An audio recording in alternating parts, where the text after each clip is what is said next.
अभी आ गया ये नहीं करता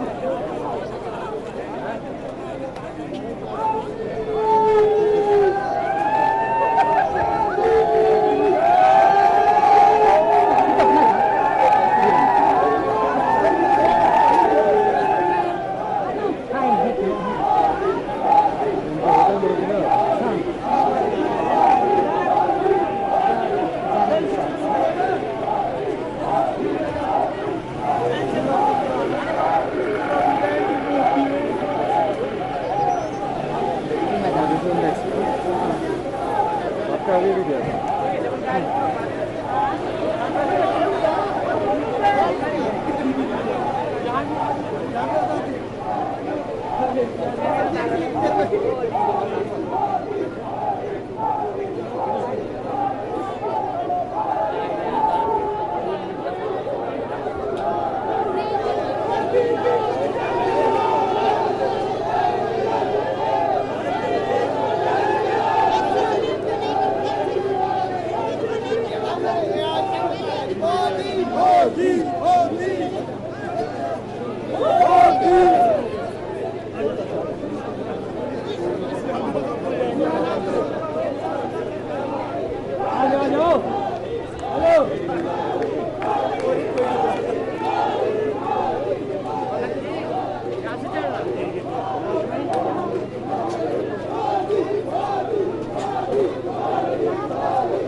भैया भैया भैया भैया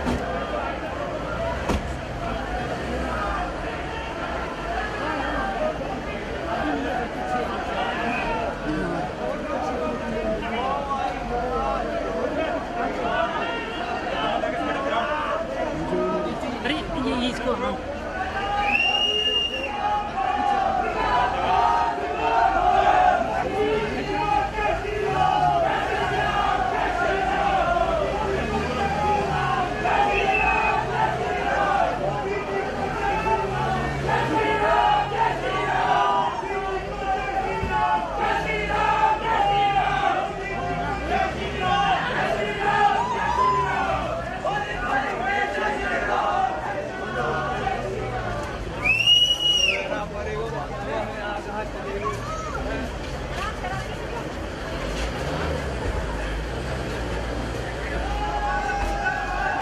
भैया भैया पीछे होगा चलो पीछे होगा चलो कोई नहीं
बहुत बढ़िया मिलेगा लोग नहीं पूरा बड़ा नहीं ANI वाला उस साइड पे जाके उसका भी कटा है ANI का उस साइड पे था ना उसका शीशे पे है लेकिन बाद में मैं जब क्लोज मैंने सुना नहीं वो मेरा था यार यहाँ से फ्रंट पे दे रहा था, साइड में जो था तो वो ये नहीं वाला साइड में, साइड में ये आगे काट दिया, आगे राजीव की क्या है कि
भाजपा को जिताने वाला है, प्रदेश में सरकार बनाने वाला है।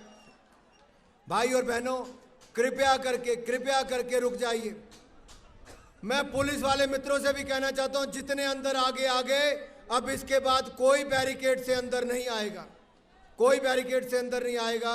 कोई ऐसी घटना ना हो जिससे हमें नुकसान हो, आपको नुकसान हो। ये मेरा भाई जिसके सिर पे बाल कम है, आप बस यहीं पर, बिन बाल वाले भी और बाल वाले भी, टोपी वाले भी, बगैर टोपी वाले भी वहीं रुक जाएं। मेरी बहनें शांति से बैठी, बाकी भाई भी ऐसे बैठे। भाई और बहनों, मुझे याद है शांता जी, मैं, रामस्वरूप जी और वरिंदर कश्यप जी, 2014 में हमारी सरकार बनी। मैं हर्षवर्धन जी के पास गया कि हमें एम्स चाहिए, हमारे स्वास्थ्य मंत्री थे।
हम यहां पर भी कमल का फूल खिलाएंगे।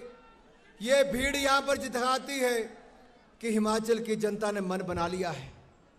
मैं अपनी बहनों से पूछना चाहता हूं, मोदी जी के स्वागत के लिए तैयार हैं? भाई तैयार हैं? बिंदल जी, भाइयों की आवाज ज्यादा आनी शुरू हो गई। बहनें तैयार हैं? भाई तैयार हैं? अगर हिमाचल तैयार है, बहन और भाई तैयार हैं, तो मैं ये कह सकता हूं, मोदी जी के आने से पहले इंद्र देवता ने भी मेहर कर दी है, सूर्य देवता का भी आशीर्वाद हो गया है। मेरे मीडिया के मित्र भी इंतजार कर रहे हैं कि मोदी जी आने वाले, न जाने इस मंच से क्या क्या कहने जा रहे हैं। लेकिन मैं मीडिया के मित्रों से पूछना चाहता हूं, 19 तारीख को हमारे यहां पर एक बस की दुर्घटना हुई। पिछले 4.5 वर्षों में बसों की कई दुर्घटना हुई।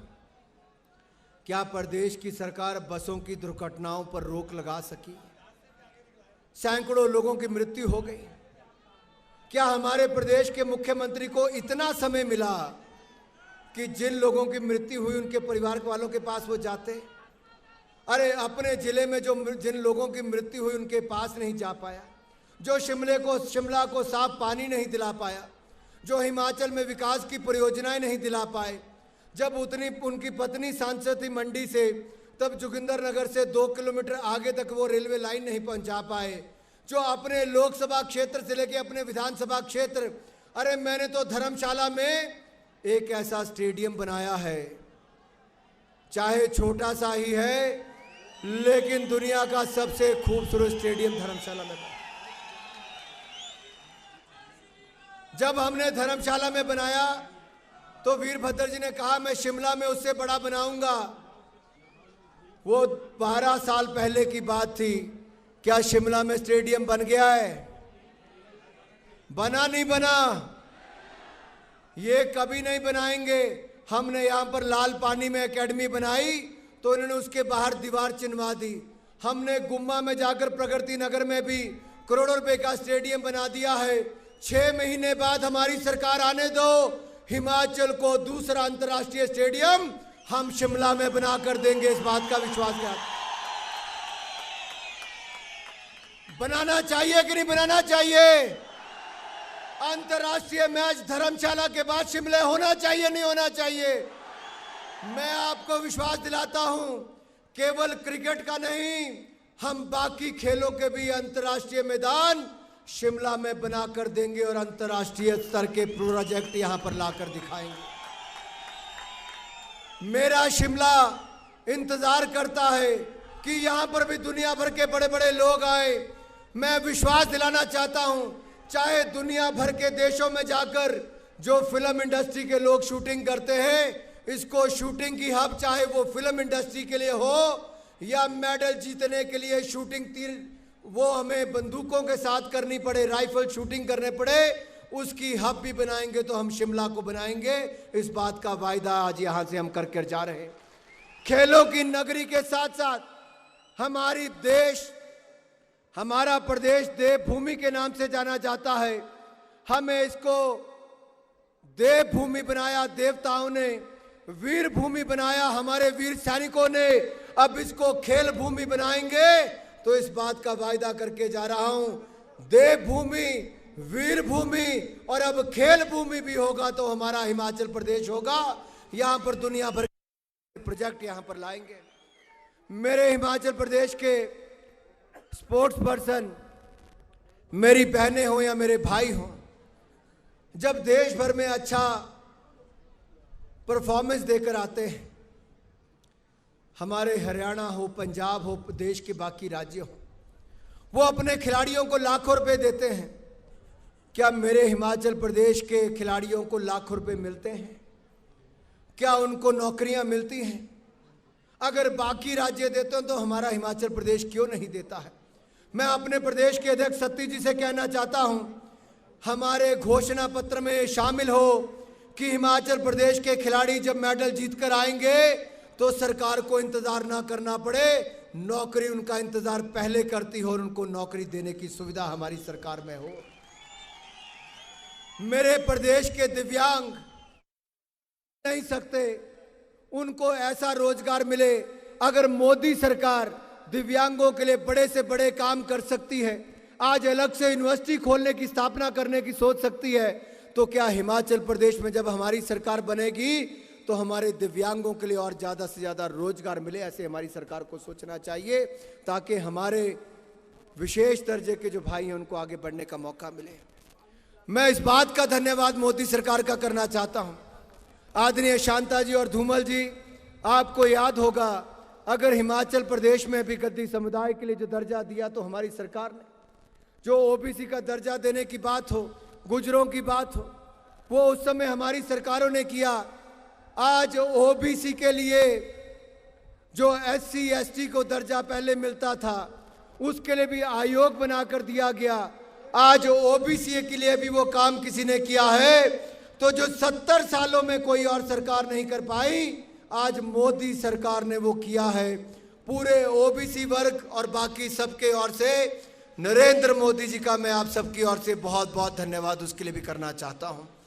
मुझे याद है जिस दिन वोटिंग हो रही थी उस दिन हिमाचल प्रदेश के चारों सांसद रामस्वरूप जी, वीरेंद्र कश्यप जी, आदरणीय शांता जी, हम सब लोग भी वहां पर मौजूद थे। उस ऐतिहासिक समय में हम भी उस पे बने।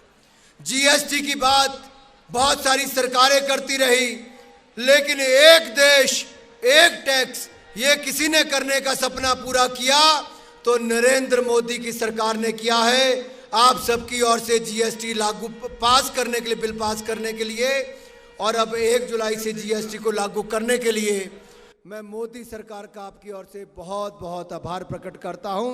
आप भी करतल ध्वनि से मोदी जी का बहुत बहुत धन्यवाद जीएसटी और ओबीसी का आयोग बनाने के लिए कर दीजिए। मोदी जी को जय श्री राम। मित्रों, जीएसटी लागू होने से क्या लाभ होगा? उद्योगपति से लेकर उपभोक्ता तक सबको एक टैक्स देना पड़ेगा।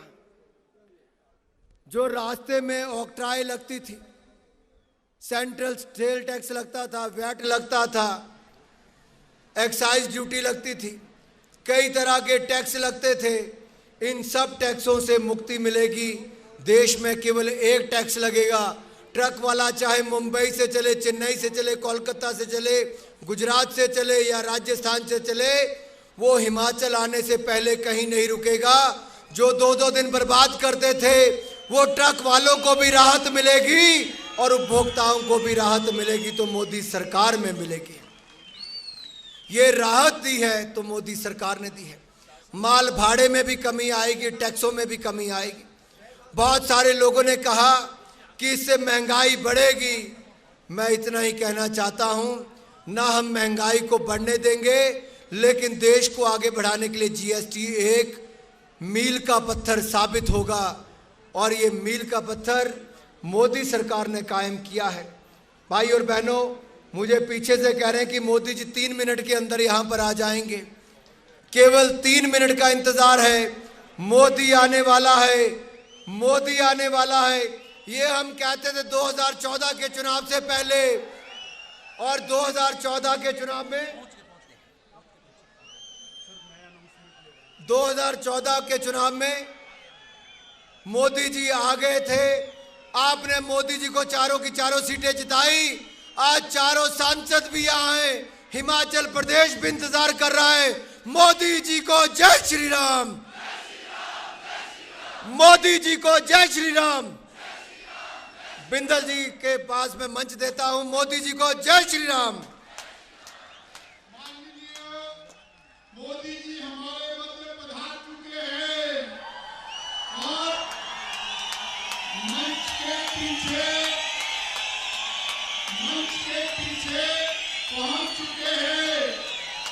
लाइब्रेरी के पास से क्रॉस करते हुए मंच के पीछे पहुंच चुके हैं और कुछ सेकंड में आपके मध्य पधारने वाले हैं और नारे स्वागत है भाई, स्वागत है, स्वागत है भाई, स्वागत है, स्वागत है भाई, स्वागत है,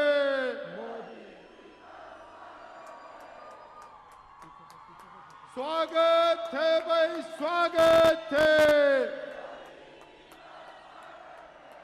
है भाई, स्वागत है, स्वागत है भाई, स्वागत है, स्वागत है भाई, स्वागत है, स्वागत है भाई, स्वागत है, स्वागत है भाई, स्वागत है, स्वागत है भाई, स्वागत है। कौन चले भाई, कौन चले, कौन चले भाई, कौन चले, भारत माँ के लाल चले, कौन चले भाई, कौन चले, भारत माँ के लाल चले। कौन चले भाई, कौन चले,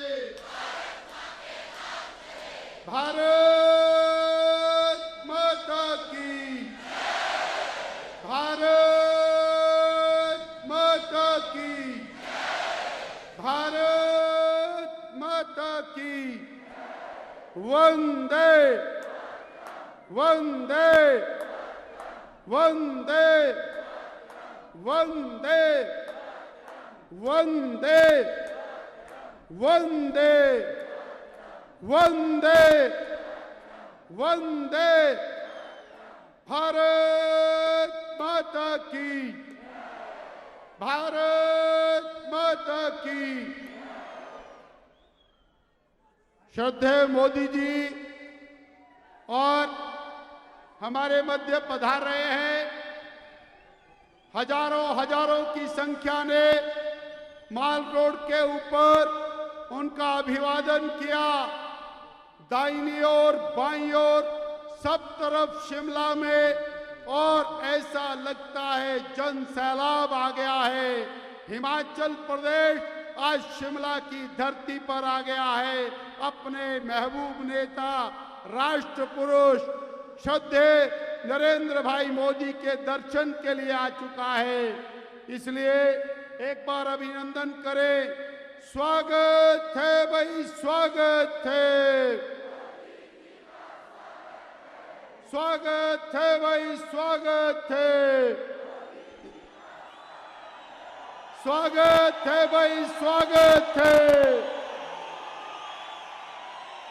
स्वागत है भाई, स्वागत है।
लगातार तालियों की गड़गड़ाहट के साथ हम उनका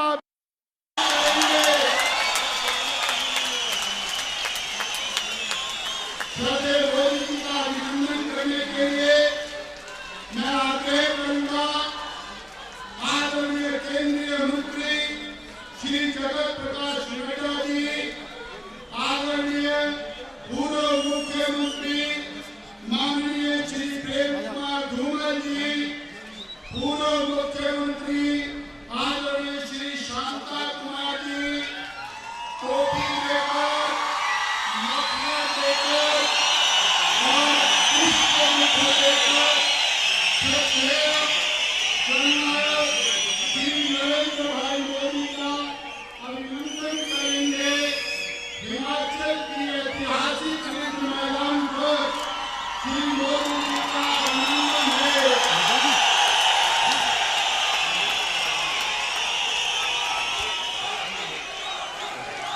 माननीय प्रदेश अध्यक्ष श्री सतपाल सिंह सत्ती जी, माननीय स्थानीय सांसद श्री वीरेंद्र कश्यप जी, माननीय स्थानीय विधायक श्री सुरेश भारद्वाज जी, हिमाचल प्रदेश की परंपरागत मंदिर शैली में मुझे स्मृति की भेंट करके श्रद्धेय नरेंद्र भाई का सम्मान करेंगे।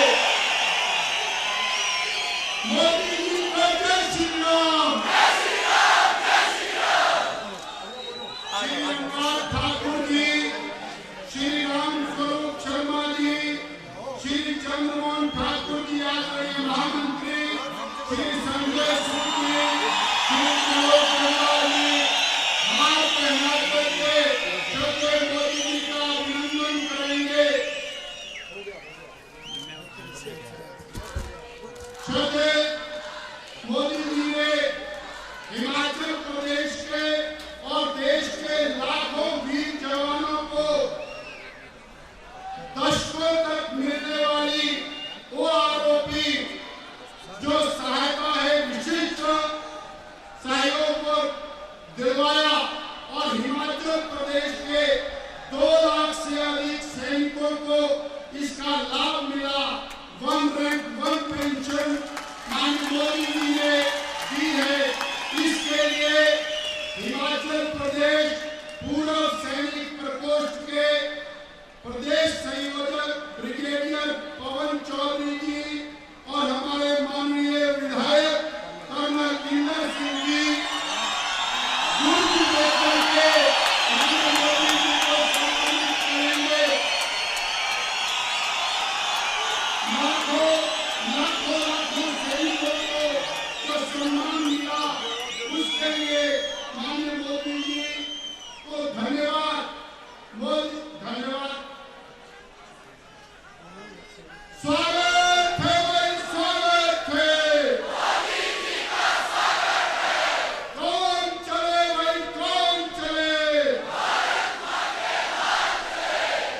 मैं हिमाचल प्रदेश के जुझारू अध्यक्ष माननीय श्री सतपाल सिंह सत्ती जी से आग्रह करूंगा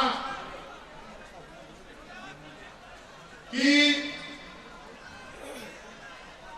आदरणीय श्री नरेंद्र भाई मोदी जी मंच पर विराजमान समस्त नेतागण और हजारों की संख्या में आए हुए हिमाचल वासियों का अभिनंदन करें और श्री सतपाल सिंह सत्ती जी।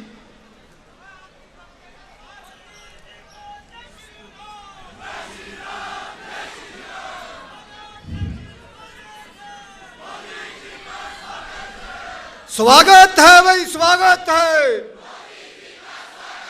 भारत माता की, भारत माता की। स्वागत है भाई, स्वागत है। परम श्रद्धेय भारत के लोकप्रिय नेता, देश के प्रधानमंत्री, आज के इस कार्यक्रम के मुख्य अतिथि श्रद्धेय नरेंद्र मोदी जी, मंच पर उपस्थित भारतीय जनता पार्टी के हिमाचल प्रदेश की ओर से केंद्र सरकार में मंत्री श्रीमान जगत प्रकाश नड्डा जी, हिमाचल प्रदेश भारतीय जनता पार्टी के पूर्व में 2 बार मुख्यमंत्री रहे और वर्तमान में विपक्ष के नेता श्रद्धेय प्रोफेसर प्रेम कुमार धूमल जी, हिमाचल प्रदेश के वरिष्ठ नेता श्रद्धेय शांता कुमार जी, मंच पर उपस्थित भारतीय जनता पार्टी का शीर्ष नेतृत्व,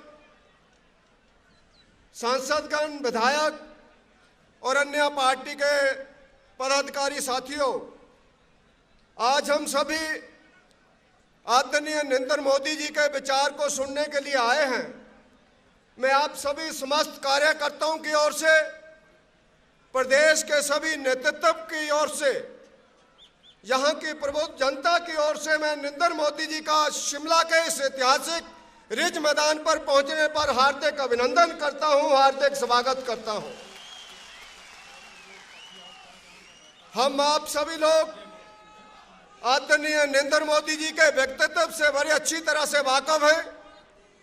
आदरणीय मोदी जी हमारे इस प्रदेश में लगातार 7 वर्षों तक आप प्रदेश के प्रभारी के रूप में काम करते रहे। यहाँ लोगों ने आपके नेतृत्व को बड़े नजदीक से देखा है। वहीं पर इस प्रदेश के भारतीय जनता पार्टी के कार्यकर्ताओं ने आपके संगठन के कौशल को 1998 के चुनावों में, जिस समय भारतीय जनता पार्टी की सरकार बनने की नाउम्मीद लोगों को लगती थी, आपके संगठन कौशल के कारण, आपके नेतृत्व के कारण भारतीय जनता पार्टी ने 1998 में अपनी सरकार बना करके इस प्रदेश की जनता को आदरणीय प्रोफेसर प्रेम कुमार धूमल जी के नेतृत्व में दी थी। आप इस प्रदेश के कोने कोने में भारतीय जनता पार्टी को मजबूत करने के लिए घूमते रहे। आपने जे रिज मैदान, जे माल रोड, जे चौड़ा मैदान, जे इस शिमला के अनेकों रास्ते अपने कदमों से नापे हैं। हिमाचल प्रदेश आपकी और बहुत बड़ी आशा भरी निगाह से देखता है और हम आपका धन्यवाद भी करते हैं। जब से आप प्रधानमंत्री बने हैं, हिमाचल प्रदेश को अनेकों बड़े बड़े इंस्टीट्यूशंस मिले हैं। हिमाचल प्रदेश को विशेष राज्य का दर्जा मिला है। हिमाचल प्रदेश को 61 नेशनल हाईवे आपकी केंद्र सरकार ने दिए हैं। लेकिन दुर्भाग्य है हिमाचल प्रदेश का, हिमाचल प्रदेश की सरकार उन दिए हुए सौगातों को आयाम तक नहीं पहुंचा पा रही है। आज हिमाचल प्रदेश, नरेंद्र मोदी जी आप हिमाचल प्रदेश में पहुंचे हैं, बड़े लंबे समय से जो जनता जहां पर बैठी है, विशेष रूप से शिमला पार्लियामेंट के लोग जहां पर आए हैं। जैसा आपने पहले मंडी पार्लियामेंट की रैली को संबोधित किया था, आज शिमला पार्लियामेंट की रैली ये विशेष रूप से है। प्रदेश के अलग अलग स्थानों से वरिष्ठ कार्यकर्ता भी जहां पर पहुंचे हैं। पिछले 2 घंटे से लगातार 5 बार यहां पर मूसलाधार बारिश हुई है, लेकिन आपके प्रेम के कारण जो लोग इस ठंड में भी जहां पर बैठे हैं, मैं जहां की जनता का बहुत धन्यवाद करता हूं। आज भगवान ने भी पिछले 2-3 घंटों से हमारे सबर की परीक्षा ली है, लेकिन बार बार बारिश होने के कारण जहां जनता परेशान तो हुई है, लेकिन आपके प्यार ने इनको ऐसे बांध के रखा है जो आपके कदमों से नापा हुआ लक्कड़ बाजार आईजीएमसी तक पूरा भरा पड़ा है जनता के कारण। जो आपके द्वारा घूमा हुआ माल रोड जहां से आप निकल करके आए हैं, उस माल रोड से लेकर के रिज बाजार तक सब लोग सभी अपने अपने स्थान के ऊपर शांतिपूर्वक आपका विचार सुनने के लिए आए हैं। आप हमें अपना विचार दे करके जाएंगे ताकि आने वाले विधानसभा के चुनावों में भारतीय जनता पार्टी ने जो नारा हिमाचल प्रदेश में दिया है 50+ का, उसको 50+ ना करते हुए हम लोग 60 और 8 की लड़ाई हिमाचल प्रदेश में लड़ेंगे। भारतीय जनता पार्टी 60 पे आएगी और कांग्रेस पार्टी को हम लोग 8 सीटों के ऊपर समेटेंगे। इसके लिए आपका आशीर्वाद, आपका प्रेरणादायी भाषण, आपका मार्गदर्शन आज हमें मिलेगा। मैं एक बार पुनः मंच पर बैठे हुए वरिष्ठ नेताओं की ओर से, शीर्ष नेतृत्व की ओर से, आई हुई समस्त जनता की ओर से आपका तहे दिल से फिर से हार्दिक अभिनंदन करता हूं, स्वागत करता हूं। धन्यवाद। जय हिंद।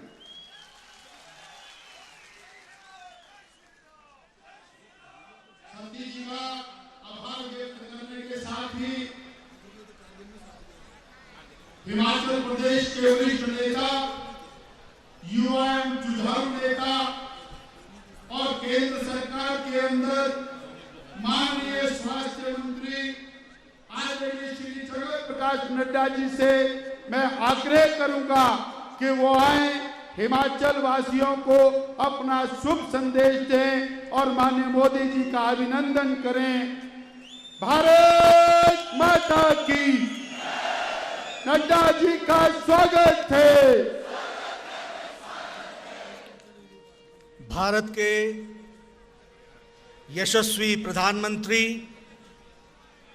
आदरणीय श्री नरेंद्र मोदी जी, मंच पर उपस्थित विधानसभा में विपक्ष के नेता और पूर्व में मुख्यमंत्री रहे आदरणीय श्री प्रेम कुमार धूमल जी, हमारे वरिष्ठ नेता पूर्व में मुख्यमंत्री रहे आदरणीय श्री शांता कुमार जी, हिमाचल के जुझारू अध्यक्ष श्री सतपाल सत्ती जी,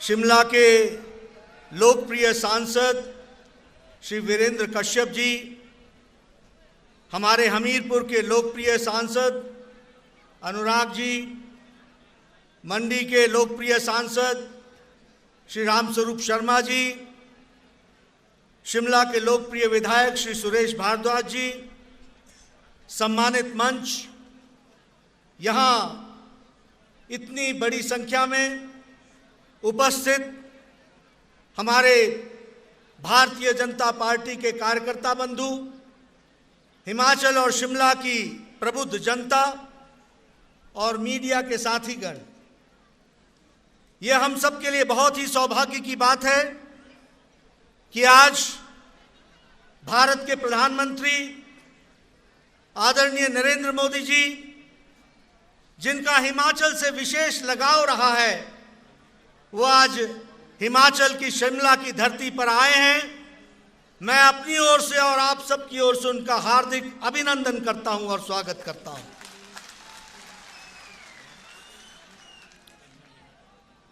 आदरणीय मोदी जी का लगाव हिमाचल के साथ कितना है, इस बात का संकेत हमको इसी बात से मिल जाता है कि जब भारत की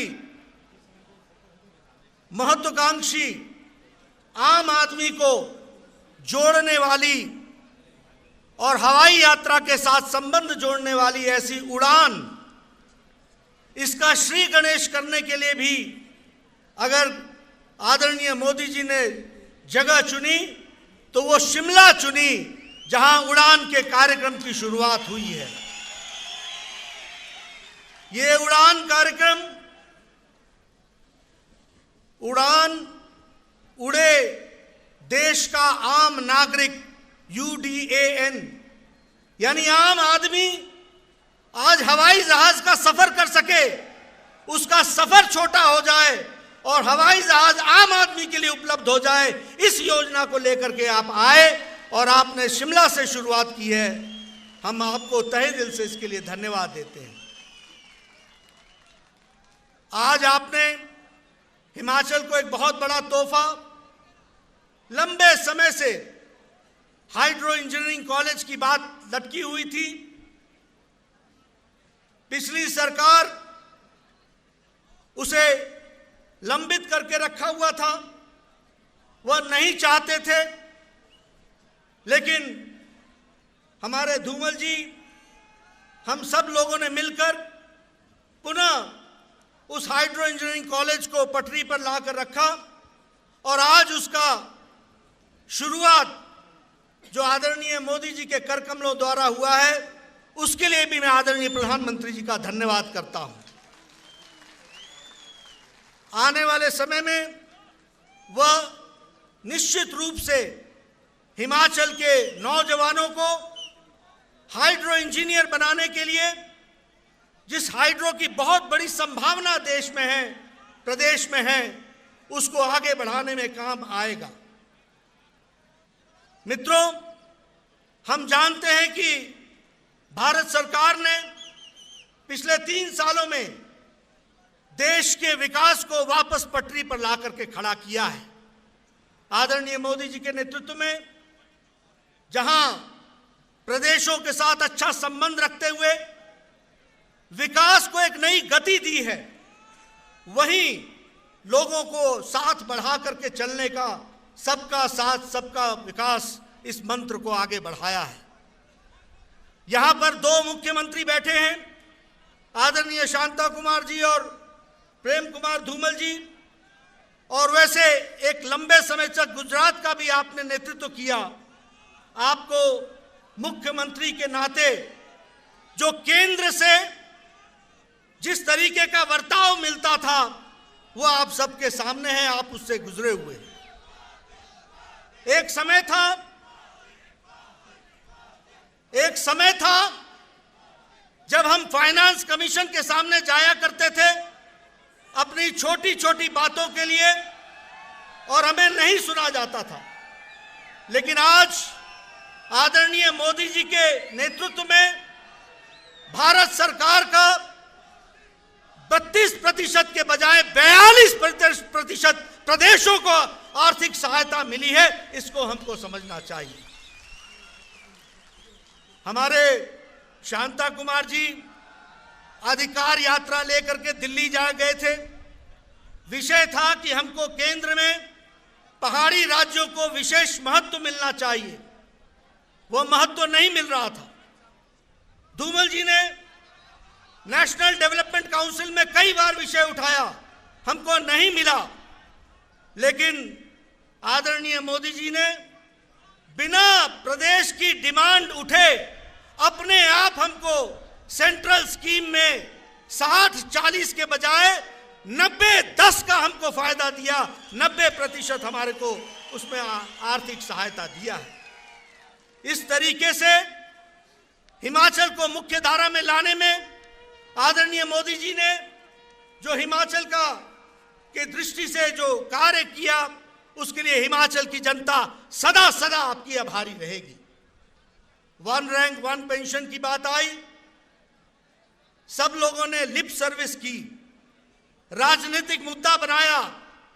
पिछली सरकार ने तो 500 करोड़ रुपए बजट में दिखा करके फौजी भाइयों को गुमराह करने की कोशिश की, लेकिन आदरणीय प्रधानमंत्री जी ने 1 रैंक 1 पेंशन देकर भारत के फौजियों को सहतार करके दिखाया है कि सच्चाई से काम कैसे किया जा सकता है, इस बात को पूरा किया है।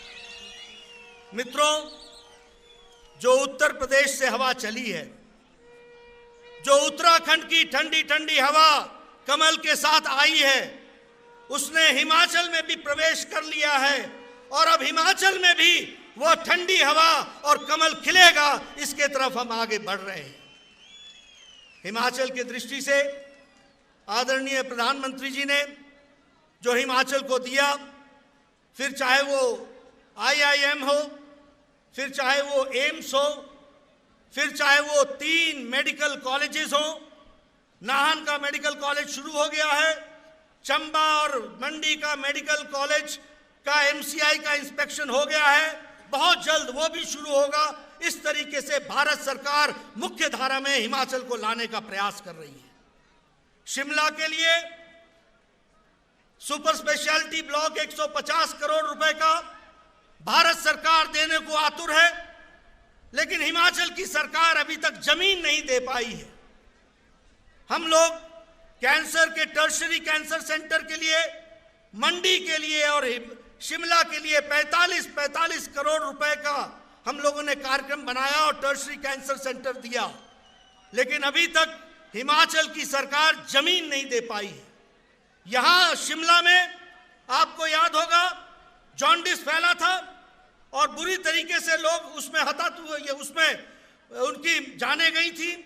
हम लोगों ने प्रयास किया और 10 करोड़ रुपए का NCDC national centre for disease control Shimla में खोलने की घोषणा की और 10 करोड़ रुपए उसके लिए दिया, लेकिन अभी तक उसकी भी जगह हमको नहीं मिल पाई है। मित्रों, हिमाचल जब अखबारों में खबर छपती है कि आज प्रदेश का मुख्यमंत्री फलाने कोर्ट में हाजिर होगा, आज हिमाचल का मुख्यमंत्री फलानी जगह पेशी देगा, तो हिमाचल शर्मसार होता है। ये देवभूमि है, ये देवताओं की भूमि है, ये सच्चे पक्के पहाड़ी की निशानी की जगह है, इसको हमको समझना चाहिए। लेकिन जब हम सुनते हैं कि हमारे प्रदेश का मुखिया ही कभी किसी कचहरी में, किसी कोर्ट में खड़ा है, तो हिमाचल को दुख भी होता है और शर्मसार भी होता है। मित्रों, इसको बदलना है, परिवर्तन लाना है, हिमाचल में भी कमल खिलाना है और मोदी जी के बताए हुए रास्ते पर हिमाचल को भी विकास की ओर ले जाना है। इसके लिए हम कटिबद्ध हैं।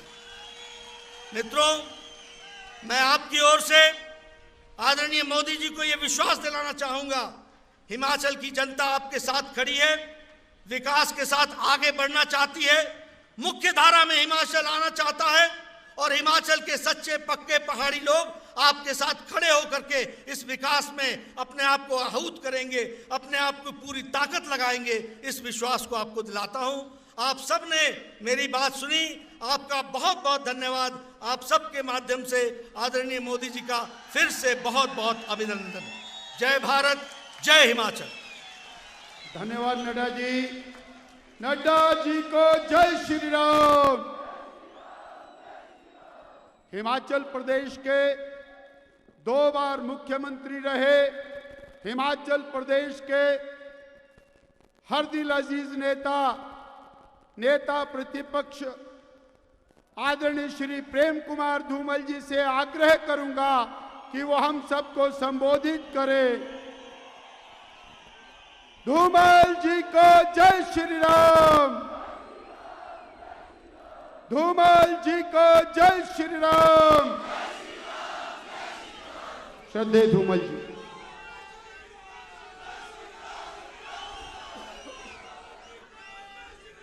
दुनिया के सबसे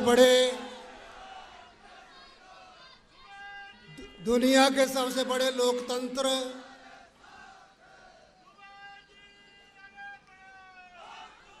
आप चुप हो जाओ, आगे बढ़ता हूं। दुनिया के सबसे बड़े लोकतंत्र के सबसे लोकप्रिय प्रधानमंत्री परम आदरणीय श्री नरेंद्र भाई मोदी जी, केंद्र में स्वास्थ्य मंत्री आदरणीय श्री जगत प्रकाश नड्डा जी, पार्टी के कर्मठ अध्यक्ष श्री सतपाल सिंह सत्ती जी, हमारे वरिष्ठ नेता आदरणीय श्री शांता कुमार जी, यहाँ के लोकप्रिय सांसद श्री रामस्वरूप शर्मा जी, श्री वीरेंद्र कश्यप जी, मंडी के लोकप्रिय सांसद श्री रामस्वरूप शर्मा जी, हमीरपुर के सांसद श्री अनुराग ठाकुर जी, पार्टी के पूर्व प्रदेश अध्यक्ष और शिमला के लोकप्रिय विधायक श्री सुरेश भारद्वाज जी, पार्टी का सारा नेतृत्व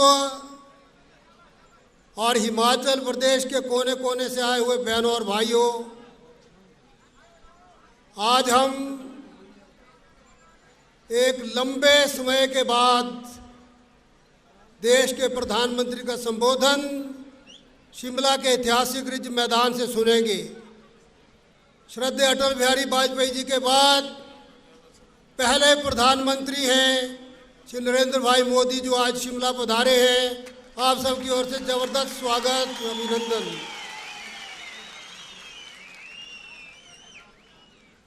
और जैसे मैंने कहा, सबसे लोकप्रिय प्रधानमंत्री,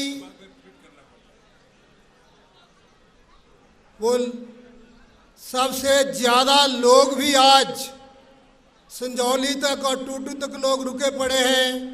आप तो यहाँ पहुँच गए, भीगे भी होंगे बारिश के साथ। खड़े होकर एक बार स्टैंडिंग ओवेशन दीजिए, स्वागत करिए श्रद्धेय नरेंद्र भाई मोदी जी का।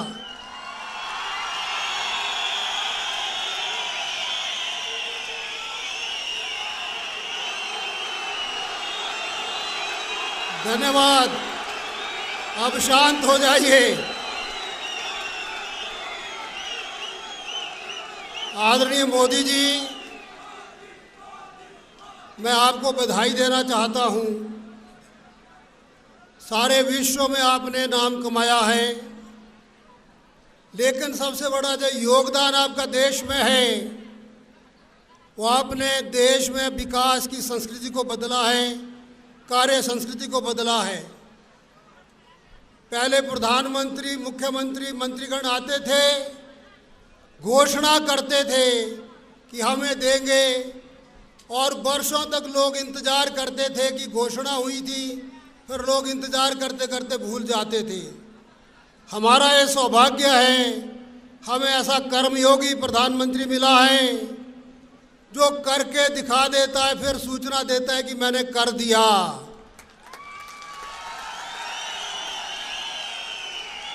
दो तीन उदाहरण आपको देना चाहूंगा। अभी आपने देखा, हमारे भूतपूर्व सैन्य अधिकारियों ने प्रधानमंत्री जी का अभिनंदन किया 1 रैंक 1 पेंशन के लिए। ये संयोग है कि 1 रैंक 1 पेंशन की मांग सबसे पहले 1990 में मैंने लोकसभा में उठाई थी। वर्षों तक इंतजार करते रहे, कई बार वायदे हुए, कई बार घोषणाएं हुई। नरेंद्र भाई मोदी ने 15,500 करोड़ रुपया भूतपूर्व सैनिकों के परिवारों को देकर, उनको पेंशन का एरियर देकर फिर सूचना दी, मैंने कर दिया है। भाई धक्का नहीं मारना एक दूसरे को, धक्का मत मारो, धक्का मत मारो, आराम से खड़े रहो, जो जहां खड़ा है वहीं खड़ा रहे। और दूसरा उदाहरण आपको देना चाहूंगा, जो नड्डा जी जिक्र कर रहे थे, हमें विशेष श्रेणी के राज्य का दर्जा था, स्पेशल कैटेगरी स्टेट का स्टेटस। 90% ग्रांट होती थी, 10% लोन होता था। वो स्पेशल कैटेगरी का स्टेटस केंद्र की कांग्रेस सरकार ने छीन लिया था। बहुत प्रयास किया, मिला नहीं। कांग्रेस जब केंद्र में आती है तो हमारा छीनती है। अटल बिहारी वाजपेयी जी ने जो औद्योगिक पैकेज दिया था, वो समय से पहले छीन लिया, स्पेशल कैटेगरी का स्टेटस छीन लिया। हम आभारी हैं मोदी जी आपके। आपने कमेटी बनाई शिवराज सिंह चौहान जी की अध्यक्षता में। उस कमेटी ने रिकमेंड किया कि इनको मिलना चाहिए। आपने कोई घोषणा नहीं की, आपने उत्तराखंड, हिमाचल और जम्मू कश्मीर को स्पेशल कैटेगरी का स्टेटस दे दिया। आपका बहुत बहुत आभार व्यक्त करते हैं। पर विचित्र बात यह है, जिसको दिया हिमाचल सरकार ने सूचना छिपा ली। मुझे अधिकारियों ने बताया कि मोदी जी ने तो कमाल कर दिया, नया इतिहास रच दिया। मैंने जब लेटर निकलवाया तो विधानसभा में उठा के पूछा क्या स्पेशल कैटेगरी स्टेट का स्टेटस मिल गया है, तब जाकर माना कि हाँ मिल गया है। इससे हजारों करोड़ का लाभ हिमाचल को हो रहा है। आपने 14वें वित्त आयोग में, 13वें वित्त आयोग में जो हमें कांग्रेस सरकार के समय मिला था वो 20,620 करोड़ रुपया 5 साल में मिला था। आपने जो 14वें वित्त आयोग की सिफारिशों को लागू किया उसके कारण हिमाचल प्रदेश को 40,600 करोड़ मिलेगा और कुल मिला के 75,000 करोड़ से ज़्यादा पैसा हिमाचल को मिलने वाला है। आपने अपने मंत्री श्री नरेंद्र गडकरी जी को हिमाचल प्रदेश भेजा। 63 national highways, 3 4 lanes, 6 over bridges Himachal Pradesh को दिए गए। 63,000 करोड़ का पैकेज है, आपने करके दिया। हमारा दुर्भाग्य है जो विकास की गंगा दिल्ली से बह रही है वो पूरी तरह हिमाचल नहीं पहुंच रही, क्योंकि हिमाचल सरकार ना डीपीआर्स बनाती है, ना कोई प्रोग्राम को आगे बढ़ाने के लिए सहयोग करती है। प्रधानमंत्री कृषि बीमा योजना को उन्होंने लटकाए रखा। डीपीआर्स इनकी नेशनल हाईवेज की नहीं बनाई, 4 लेन्स की नहीं बनाई। परिणाम स्वरूप मामले लटके हुए हैं। बहनों और भाइयों, 1 सप्ताह से स्वच्छता अभियान शिमला में हम चला रहे थे। हर गली मोहल्ले, हर वार्ड में जाकर हमारे कार्यकर्ताओं ने सफाई योजना को लागू किया, स्वच्छता का कार्यक्रम किया। कुछ लोगों ने कहा फोटो सेशन हो रहा है क्या? आज जाके देखिए सारा शिमला साफ है। और हमारे स्वच्छता अभियान में प्रकृति भी साथ शामिल हो गई। मोदी जी के आने से पहले भगवान ने भी बारिश के माध्यम से शिमला को धोकर पवित्र कर दिया, शुद्ध कर दिया। मोदी जी आपके आने के बाद कमल तो खिलना ही था। अब तो शिमला नगर निगम के चुनाव में भी और विधानसभा के चुनाव में भी भगवान ने भी वो माहौल खड़ा कर दिया। वो मौसम ऐसा आ गया, इस तरह का कीचड़ भी होगा, आपका मार्गदर्शन भी होगा, तो चारों तरफ कमल खिलेगा। इस बार नगर निगम भी जीतेंगे और विधानसभा भी जीतेंगे।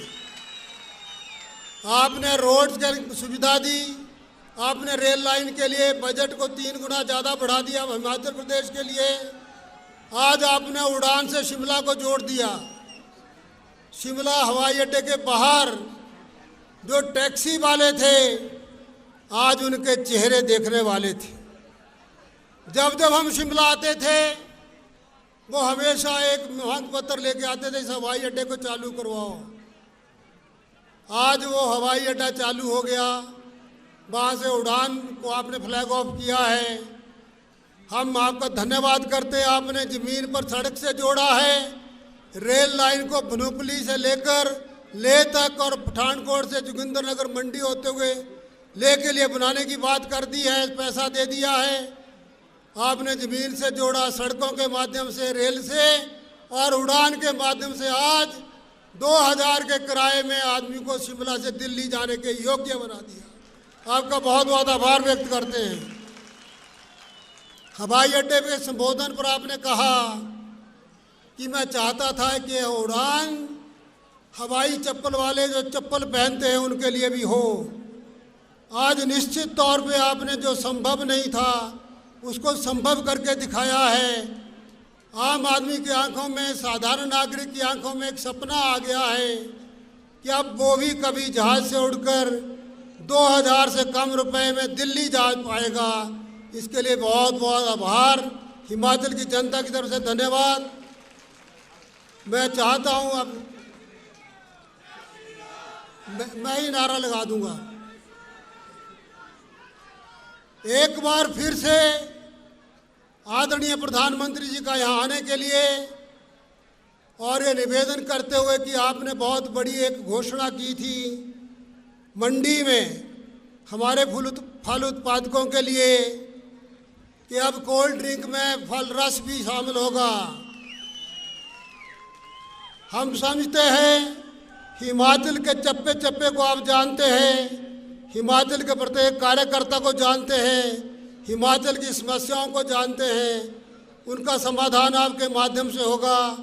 इसलिए मुझे विश्वास है आप उस कदम को आगे बढ़ाएंगे और हिमाचल में खुशहाली का एक नया दौर आपके नेतृत्व में आएगा। मैं नारा यहाँ से बोलता हूँ, अब आप बड़ी देर से बोल दे। मोदी जी को जय श्री राम, मोदी जी को जय श्री राम, भारत माता की वंदे। धन्यवाद। जय हिंद, जय हिमाचल। धूमल जी को जय श्री राम। भारत के महान जननायक, विश्व में भारत का डंका बजाने वाले, पूरे भारत को विजयश्री दिलाते हुए हिमाचल की धरती पर पधारते हुए श्रद्धेय श्री नरेंद्र भाई मोदी जी को मैं आग्रह करूंगा कि वो हिमाचल के भाइयों बहनों को संबोधित करें। श्री नरेंद्र भाई मोदी, मोदी जी, मोदी मोदी मोदी मोदी मोदी।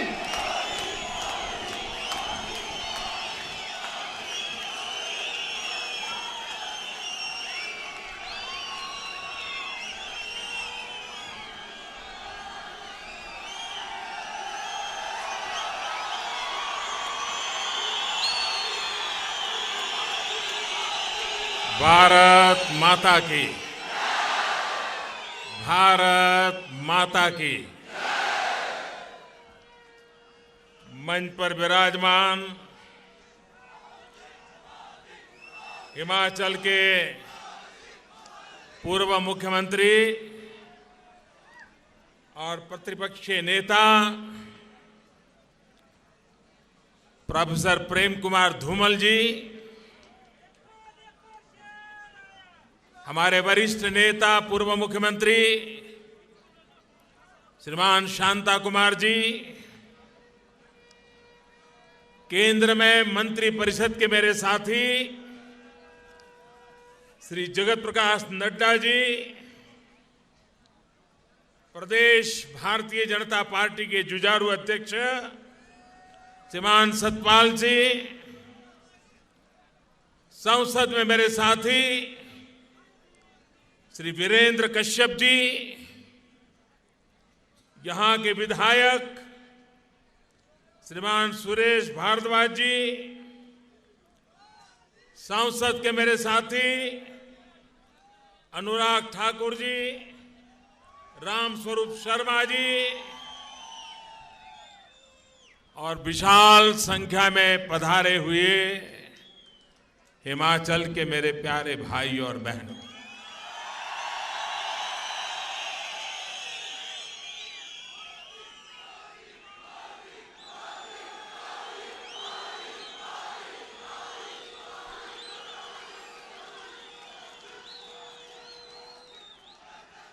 करीब 20 साल पहले और आज 20 साल के बाद, उस समय भारतीय जनता पार्टी के कार्यकर्ता के रूप में उस समय के देश के बड़ा प्रधान अटल बिहारी वाजपेयी जी की यहां पर सभा थी। उस सभा में एक कार्यकर्ता के रूप में मुझे संबोधन करने का सौभाग्य मिला था। आज 20 साल के बाद उसी मंच से आप सबके दर्शन करने का सौभाग्य मिला।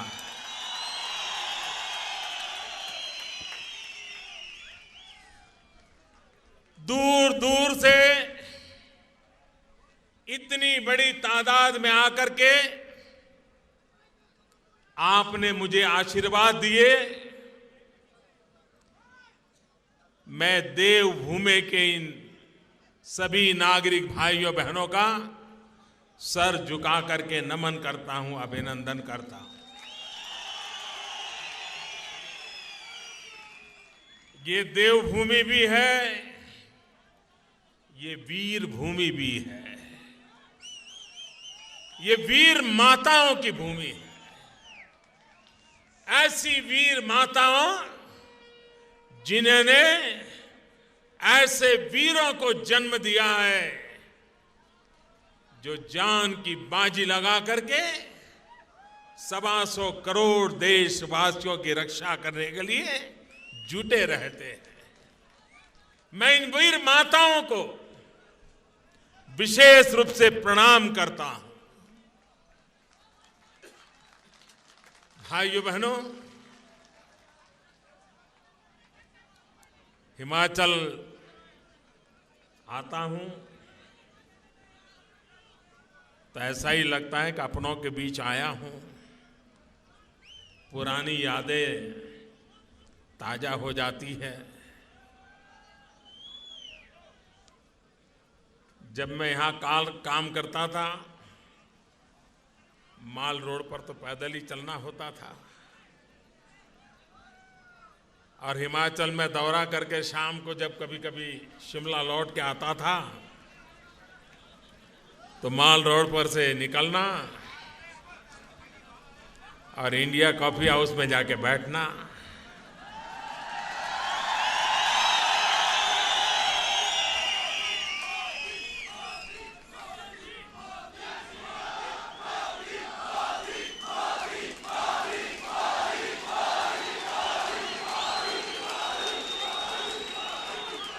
और यहां जो पत्रकार बंधु थे उनको ये मेरा क्रम पूरा बराबर पता था, तो मेरे पहुंचने से पहले वो इंडिया हाउस में अपना अड्डा जमा देते थे। आमतौर पर जो सौभाग्य मुझे मिला शायद किसी को नहीं मिलता होगा। इंडिया हाउस में जब कॉफी हाउस में कॉफी पीता था, मुझे कभी भी जेब से पैसे नहीं देने पड़े।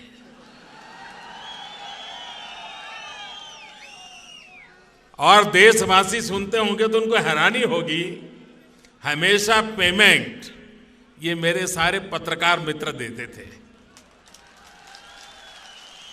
चाहे हमारे खजूरिया जी हो, चाहे हमारे लोमी ब्रदर्स हो, चाहे हमारे रणदीवे जी हो, देख रहा हूं मैं आपको।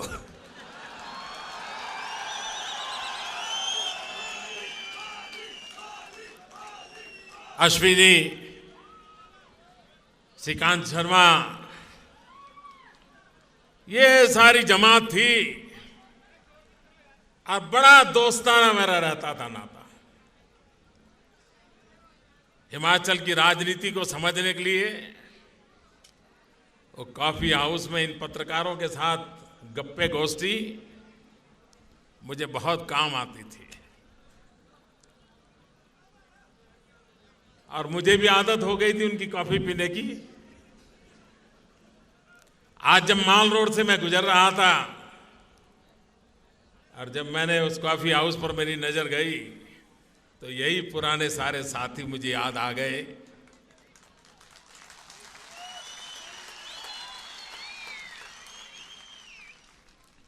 हिमाचल से मुझे बहुत प्यार मिला, लेकिन बाद मेरी जिम्मेवारियां बदल गई, आना भी कम हो गया। लेकिन आपने बुलाया और हम चले आए।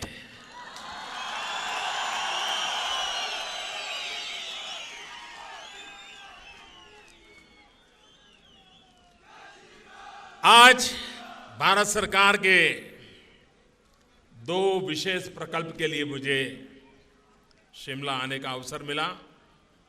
मैं हिमाचल प्रदेश भारतीय जनता पार्टी का आभारी हूं कि इस कार्यक्रम के साथ मुझे आप सबके दर्शन का भी अवसर मिल गया।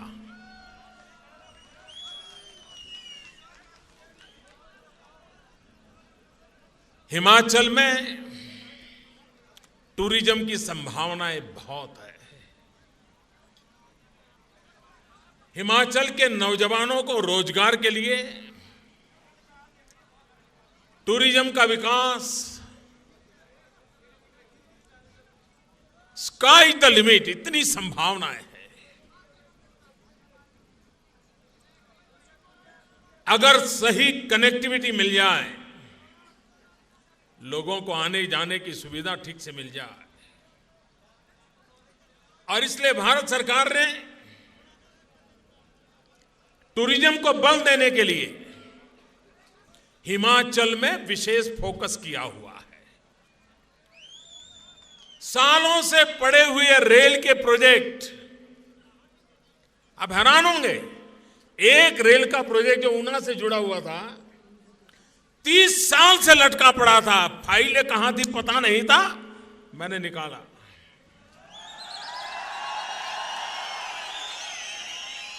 अफसरों को बिठाया, मैंने कहा मुझे काम करना है।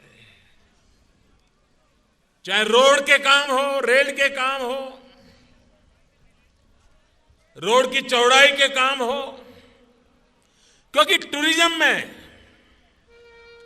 ये जितना कनेक्टिविटी सुविधाजनक होती है, यात्री वहां आना पसंद करते हैं। आज एयर कनेक्टिविटी का भी एक बहुत बड़ा काम हुआ है, और ये काम हिंदुस्तान में एक नया, जिसको न्यू इंडिया कहते हैं ना, उसकी एक नींव डालने वाला काम आज यहां हुआ है।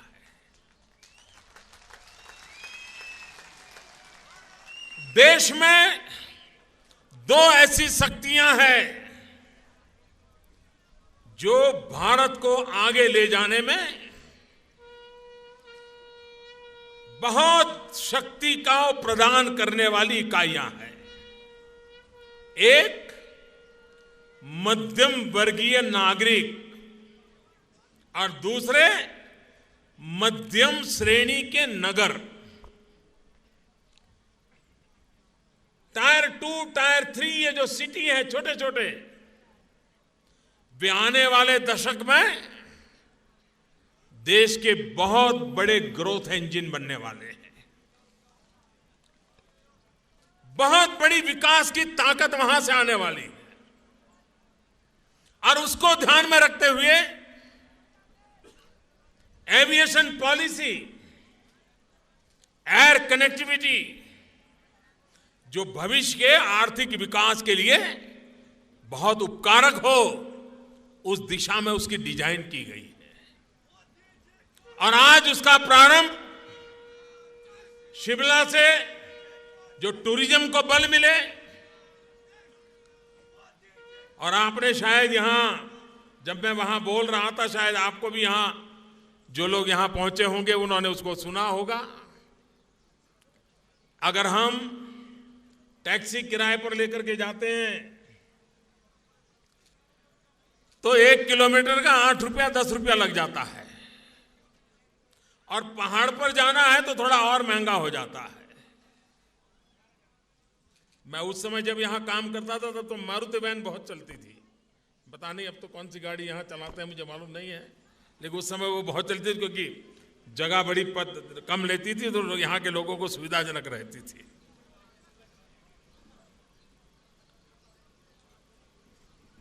टैक्सी में किलोमीटर का 8 रुपया 10 रुपया लगता है। हमने एक ऐसी नीति लाए हैं जिसमें मध्यम वर्ग का सामान्य मानवी भी हवाई यात्रा कर सकता है। अगर टैक्सी किराए का खर्चा 8 रुपया 10 रुपया किलोमीटर का होता है, दिल्ली पहुंचने में 8-9 घंटे लग जाते हैं, हवाई जहाज में किलोमीटर का 6-7 रुपया लगेगा, और 1 घंटे में पहुंच जाएगा।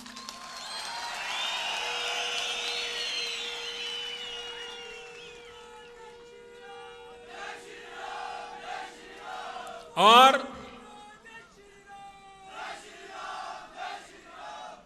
जब हमारे अफसरों के साथ मेरी मीटिंग हुई तो मैंने कहा, भाई देखिए, मेरा तो सपना है कि हवाई जहाज पे कौन लोग बैठने चाहिए। ये जो एक बना हुआ है ना, बड़े बाबू, बड़े बड़े लोग, धनी लोग, ये दुनिया उन्हीं के लिए है।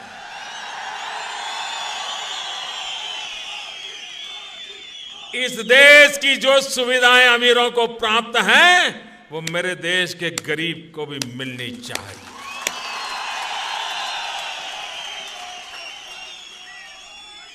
जो सामान्य व्यक्ति हवाई चप्पल पहन करके घूमता है, वो मुझे हवाई जहाज में दिखना चाहिए। ये मेरा सपना है।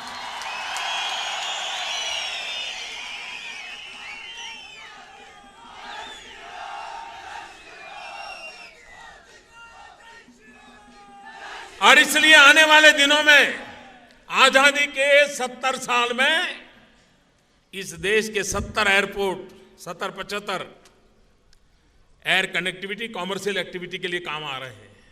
इस 1 साल में 30 नए जोड़ने का इरादा लेकर के हम काम कर रहे हैं।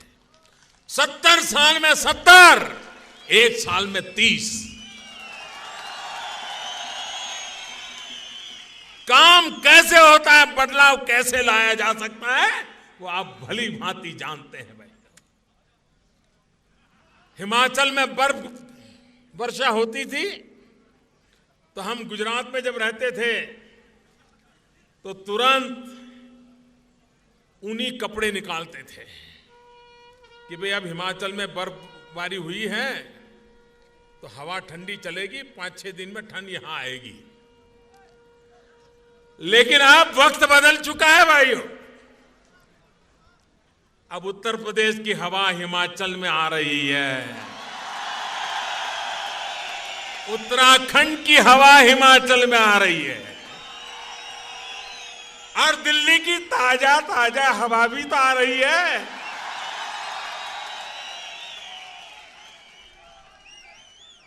भाइयों बहनों, देश में विकास का युग तो है, लेकिन जो ईमानदारी से जीना चाहते हैं, ईमानदारी से कुछ करना चाहते हैं, उन लोगों के लिए स्वर्णिम युग आया है। और मेरी कोशिश है कि ईमानदारी का काम बढ़े, ईमानदारों को अवसर मिले, देश ईमानदारी के ऊपर चल पड़े। इस संकल्प को लेकर के हम काम कर रहे हैं। और भाइयों बहनों, आज जो मैं ये दृश्य देख रहा हूं, दूर दूर तक जहां मेरी नजर पहुंच रही है, लोग ही लोग हैं। ये ईमानदारी के युग का संकल्प लेने वाले लोग मैं देख रहा हूं। हिमाचल में भी ईमानदारी के युग का इंतजार है हमें।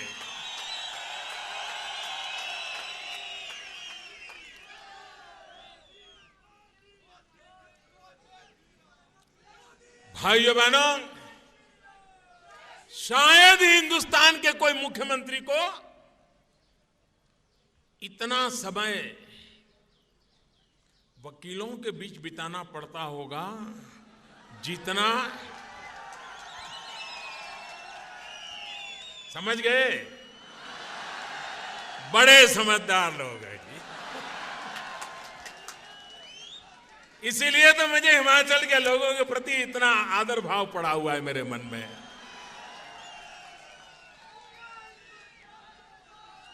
भाइयों बहनों,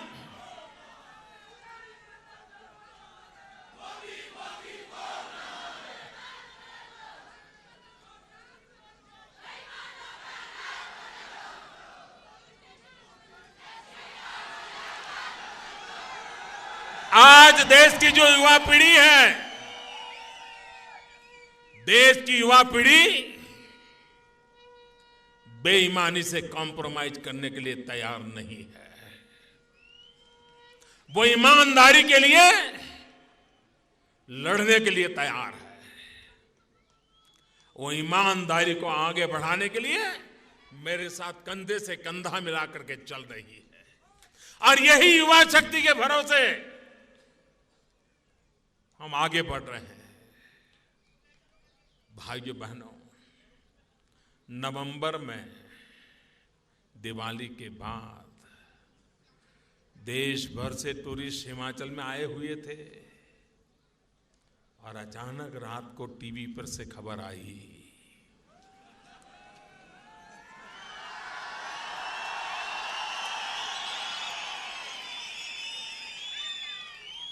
हजार और 500 की नोट बीती बात।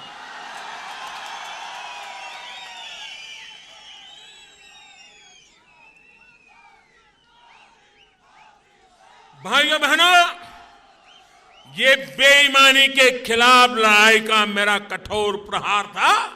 उस बात को मैं आगे बढ़ा रहा हूं और आगे बढ़ाता रहूंगा।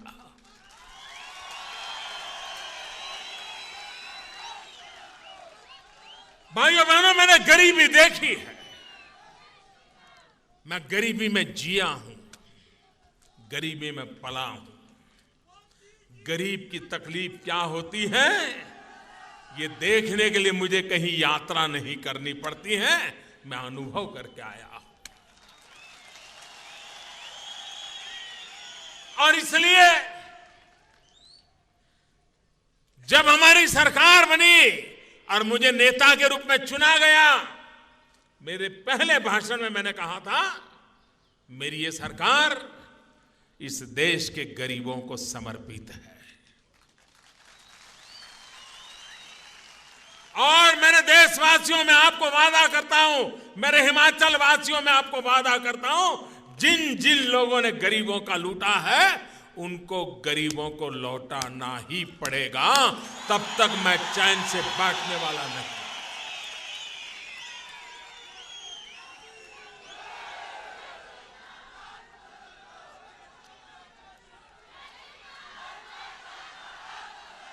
अब तक इनको कोई पूछने वाला नहीं था, इनका हिसाब मांगने वाला नहीं था, जिसको जो मर्जी पड़े वो कर रहे थे भाइयों।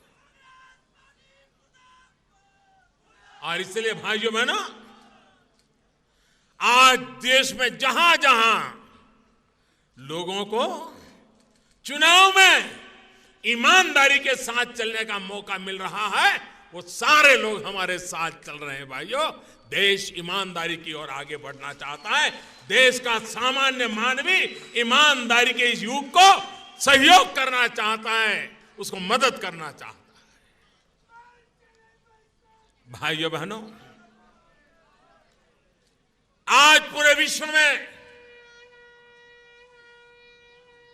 भारत तेज गति से आगे बढ़ने वाली अर्थव्यवस्था के रूप में उसने अपनी पहचान बनाई है। भारत को अगर गरीबी से मुक्ति पानी है, भारत को अगर बेरोजगारी से मुक्ति पानी है, भारत को अगर सामान्य से सामान्य नागरिक को अच्छी संतोषकारक जिंदगी जीने का अवसर देना है, तो देश को आर्थिक विकास किए बिना, विकास के रास्ते पर चले बिना इन समस्याओं का समाधान संभव नहीं है। और इसलिए भाइयों बहनों, आज दिल्ली में जो सरकार है, आपने हमें जो जिम्मेवारी दी है, हम पूरी कोशिश कर रहे हैं कि देश विकास की नई ऊंचाइयों को पार करे।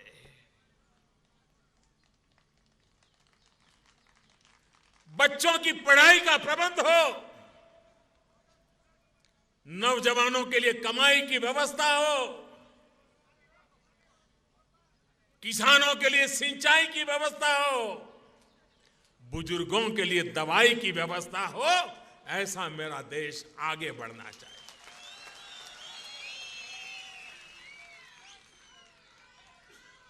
और आप जानते हो,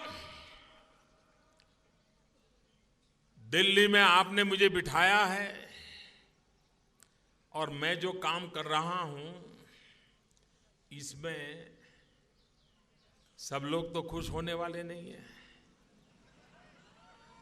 कुछ लोग तो नाराज होने ही वाले हैं, कुछ लोग तो ज्यादा नाराज होने वाले हैं। अब जिनके काले धन पर चोट पहुंची वो मोदी जी को जय श्री राम बोलेगा क्या? बोलेगा क्या? वो तो मौका देखेगा ना कि मोदी जी की दवाई कब करूं।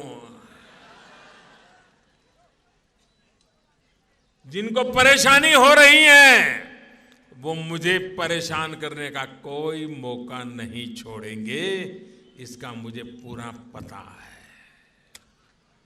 लेकिन अगर मेरे देशवासियों के लिए ये कठिनाइयां अगर झेलनी भी पड़ेगी तो मैंने पूरा मन बना लिया है भाई।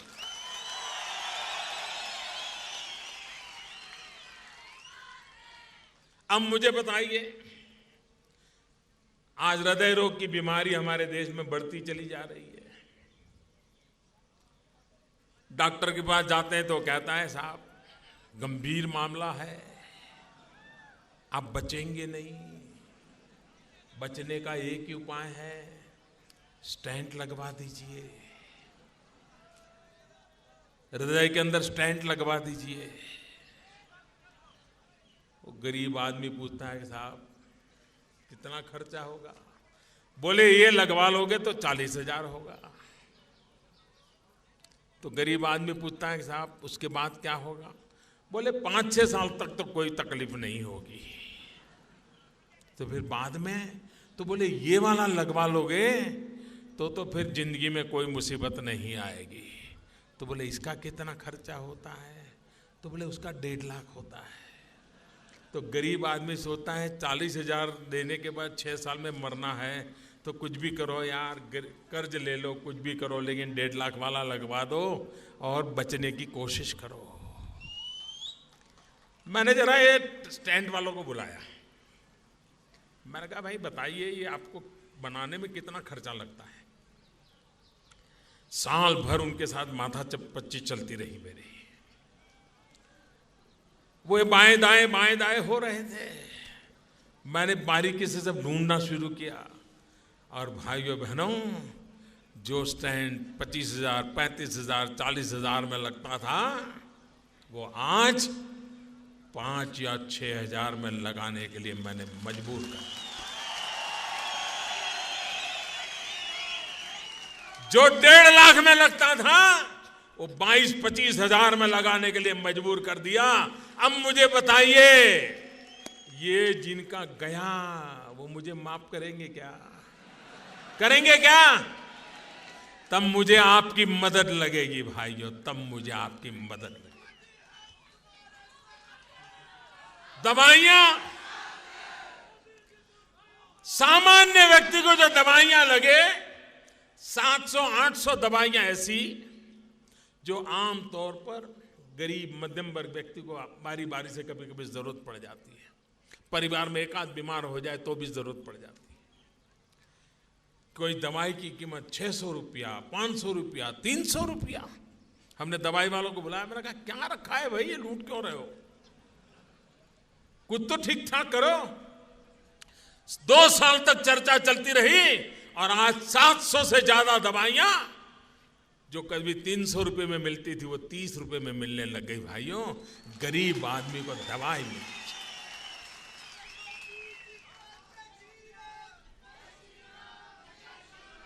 और इसलिए भाइयों बहनों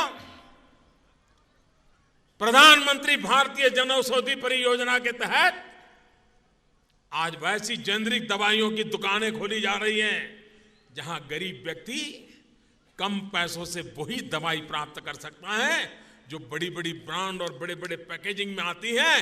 वही दवाई सस्ते में उसको खुली मिल सकती है। ये हमने कानूनन व्यवस्था कर दी है भाई। हमारे देश का किसान प्राकृतिक आपदा का शिकार होता रहा।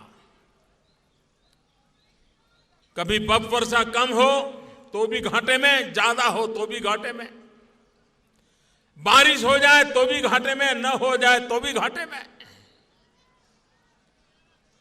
ईश्वर भरोसे उसकी जिंदगी गुजरती थी। हमने प्रधानमंत्री कृषि सिंचाई योजना की, किसानों को पानी पहुंचाने का अभियान चलाया है। अब उसके साथ पहली बार देश में प्रधानमंत्री फसल बीमा योजना लाए।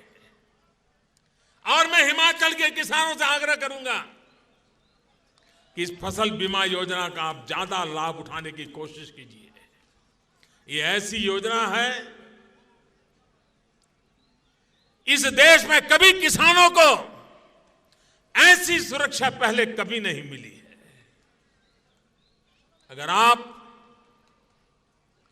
प्रधानमंत्री फसल बीमा योजना लिखते हैं तो अगर 100 रुपये का खर्चा है तो किसान को सिर्फ 2 रुपया देना है, 98 रुपया सरकार देगी।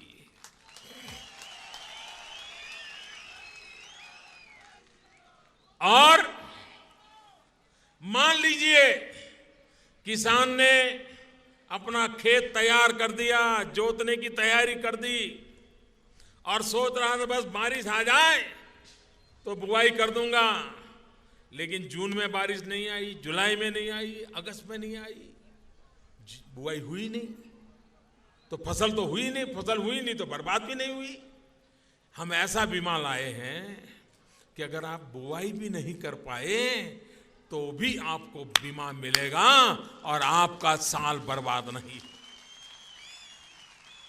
हम ऐसा बीमा लाए हैं कि फसल तैयार हो गई, अब बस मंडी में जाने को तैयार है, खेत में उसका ढेर लगा करके बैठे हैं और 15 दिन के भीतर भीतर मंडी में जाने से पहले अचानक ओले गिर गए, अचानक बारिश आ गई, बर्बाद हो गया, तो फसल बीमा में उससे भी आपको पैसा मिलेगा। ऐसी व्यवस्था की है। भाइयों बहनों, हमने एक बहुत बड़ा महत्वपूर्ण निर्णय किया है और जिसका लाभ आने वाले दिनों में हिमाचल के फल उत्पादक किसानों को सबसे ज्यादा मिलने वाला है। ये जितने बोतल में सब पानी बेचते हैं ना, कलर वाले, कितने महंगे होते हैं, कोका कोला, फैंटा, न जाने क्या क्या। हमने उनको कहा है भाई, ये जो आप एरेटेड वाटर देते हैं कम से कम 5% नेचुरल जूस उसमें मिक्स कीजिए, सच्चे पक्के फलों का रस उसमें होना चाहिए। अगर 5% भी डालते हैं, फलों के व्यापारी को माल बेचने के लिए तरसना नहीं पड़ेगा। अब नागपुर के अंदर काम कोका कोला के साथ, पेप्सी के साथ शुरू हो गया है और वहां जो संतरे पैदा होते हैं 5% संतरे का रस ऑफिशियली डाला जा रहा है। आने वाले दिनों में हिमाचल के किसानों को भी उसका लाभ मिले। मैं इन कंपनियों के साथ लगातार बात कर रहा हूं, कभी न कभी परिणाम ला के रहूंगा। भाइयों बहनों,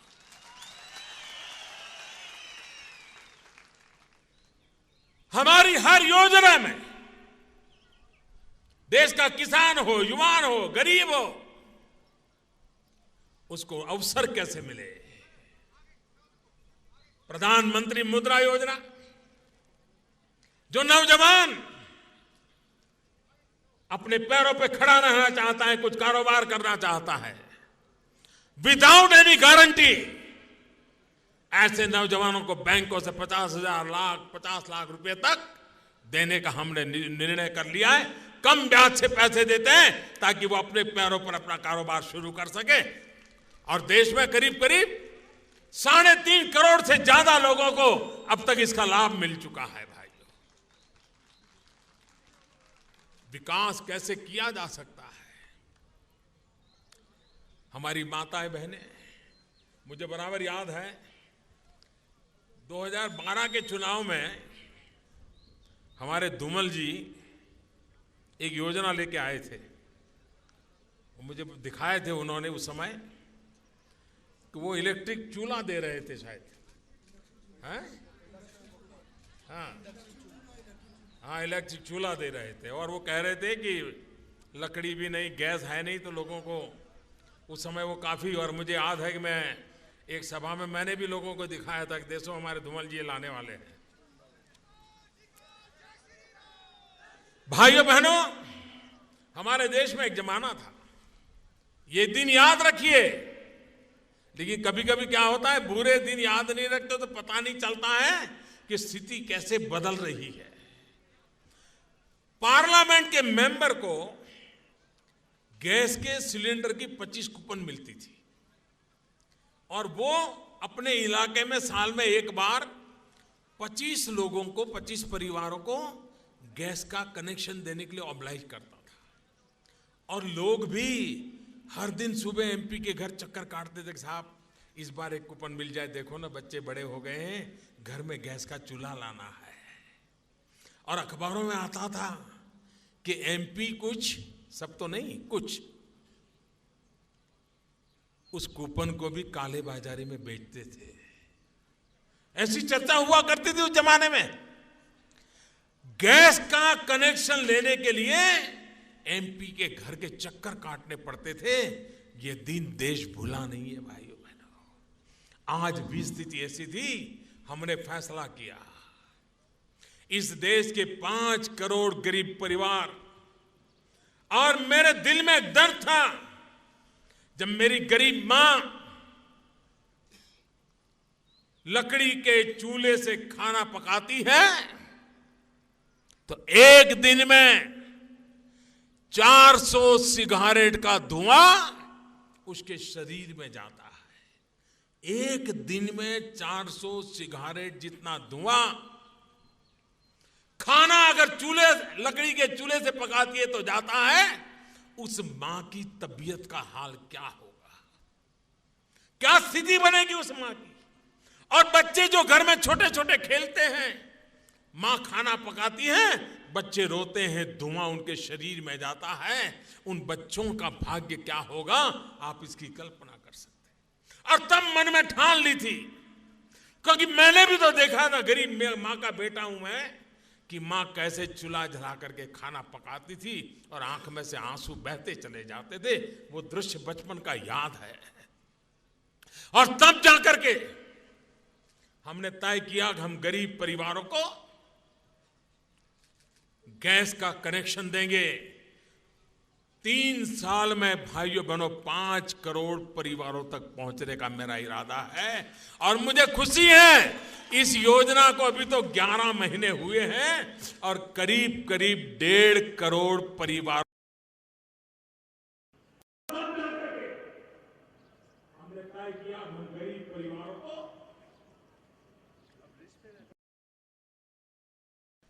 देश के सामान्य मैन को एम्पावर करना है।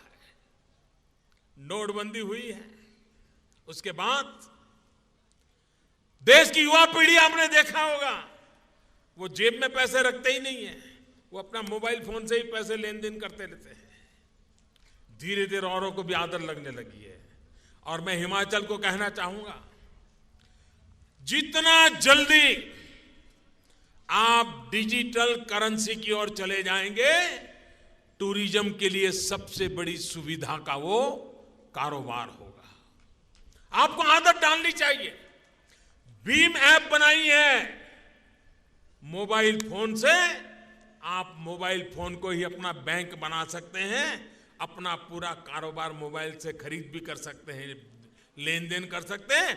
पूरे हिमाचल में ये टूरिज्म का क्षेत्र है। अगर व्यापारियों भीम ऐप से पैसा लेना देना शुरू करें, टूरिस्ट भीम ऐप से पैसा लेना देना शुरू कर दे, मैं समझता हूं टूरिस्टों के लिए इसकी बड़ी सुविधा नहीं हो सकती। हर व्यापारी दुकान पे बोर्ड लगा दें कि हम भीम ऐप से पैसे लेते देते हैं। आप देखिए टूरिस्ट आकर्षित हो जाएगा, यहां के लोग भी उस कारोबार से आकर्षित हो जाएंगे। ये ऐसी योजना आपके लिए बनाई है, नगद की जरूरत न पड़े और फिर भी कारोबार चलता रहे। ऑटो वाला भी उपयोग कर रहा है, टैक्सी वाला भी उपयोग कर रहा है, चने ममरे बेचने वाला, सब्जी बेचने वाला भी आज भीम ऐप से पैसा के लेन देन करने लगा है।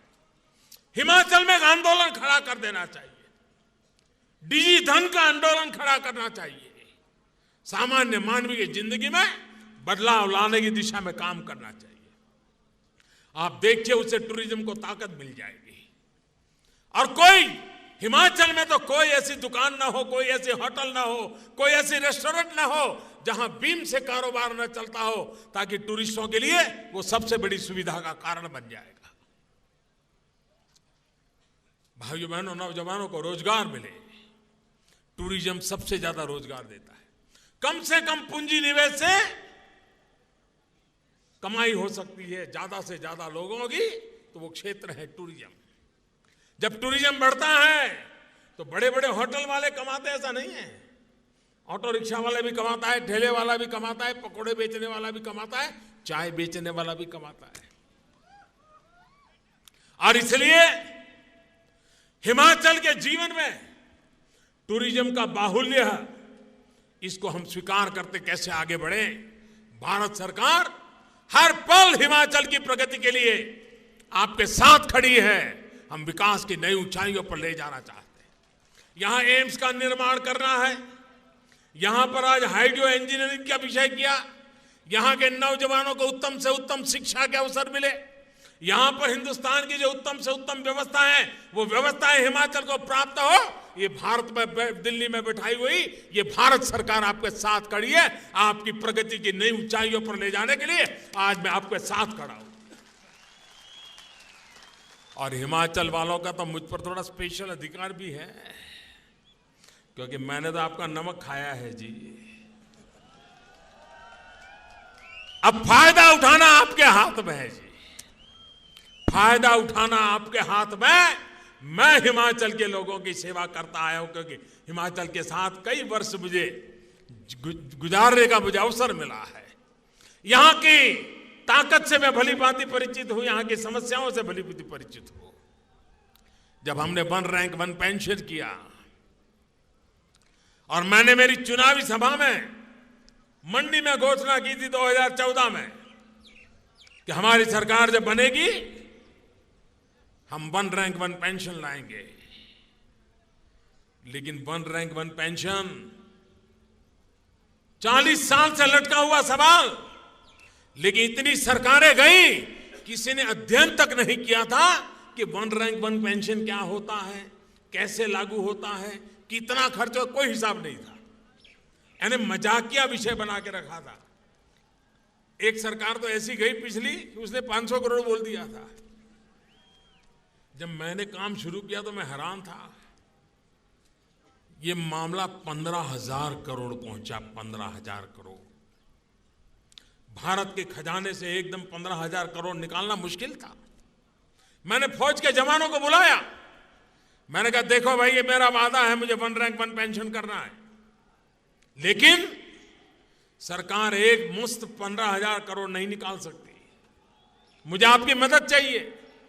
फौज के लोगों ने मुझे कहा कि मोदी जी, अगर आपको हमारी मदद चाहिए बताइए क्या चाहिए।